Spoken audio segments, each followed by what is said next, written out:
وَلَقَدْ يَسَّرْنَا الْقُرْآنَ لِلذِّكْرِ فَهَلْ مِن مُّدَّكِرٍ جائے وَلَقَدْ نَعْلَمُ أَنَّهُمْ يَقُولُونَ إِنَّمَا يُعَلِّمُهُ بَشَرٌ، اور ہمیں خوب معلوم ہے کہ وہ یہ کہتے ہیں کہ یہ تو انہیں ایک انسان سکھا رہا ہے، کوئی شخص ہے، کوئی عجمی ہے، کوئی ہو سکتا ہے اہل کتاب میں سے ہو، بہت بڑا عالم ہے، اسے اپنے گھر میں انہوں نے رکھا ہوا ہے اور اس سے یہ چیزیں سیکھتے ہیں۔ لسان الذی یلحدون الیہ اعجمی، جس شخص کی طرف یہ منسوب کر رہے ہیں اس قرآن کو اپنے اسی غلط خیال کے حوالے سے، اس کو تو کہتے ہیں عجمی ہے، وہ عربی نہیں ہے۔ وَھَذَا لِسَانٌ عَرَبِيٌّ مُبِينٌ، اور یہ قرآن نازل ہو رہا ہے اس زبان میں، عربی میں، جو بالکل صاف ہے۔ کوئی عجمی جو ہے ایسی صاف زبان کیسے بولے گا؟ ان الذین لا یؤمنون بآیات اللہ، یقیناً جو لوگ اللہ کی آیات پر ایمان نہیں رکھتے، لا یہدیہم اللہ، اللہ تعالیٰ بھی اب انہیں ہدایت نہیں دے گا۔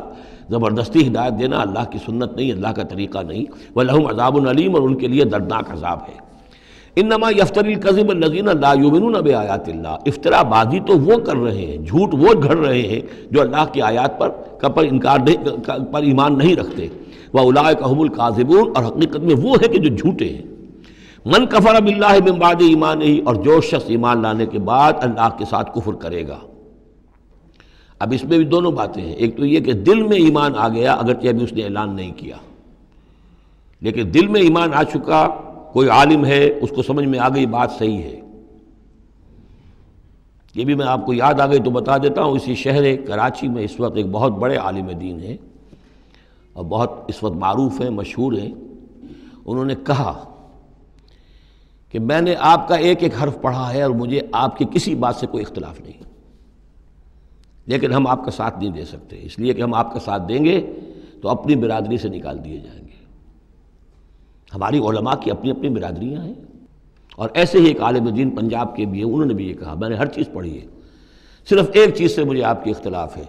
اور وہ یہ کہ جو زمینداری کے بارے میں مولانا تحسین صاحب کی بات کی آپ نے تائید کی ہے، بس باقی مجھے آپ کی کسی چیز سے اختلاف نہیں، لیکن ہم آپ کا ساتھ نہیں دے سکتے۔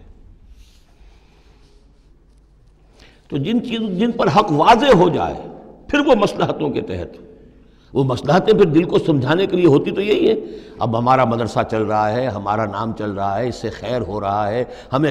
اس برادری سے باہر نکال دیا جائے گا، پھر ہماری بات کون سنے گا، اور ہمارا جو خیر ہے وہ بند ہو جائے گا۔ آدمی انسان کو ریشنلائز تو کرتا ہے اپنے آپ کو مطمئن کرنے کے لیے۔ من کفر باللہ بعد ایمانہ، جو شخص کفر کرے اللہ پر اس میں ایمان کے بعد، الا من اکرہ،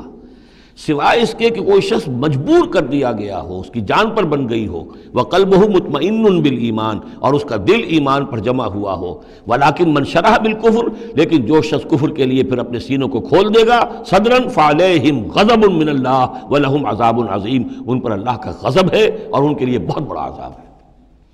اور یہ دونوں پر اس کا انطباق ہوگا، ایک انکشاف ہو گیا، اگرچہ ابھی زبان سے کہنے کی نوبت نہیں آئی،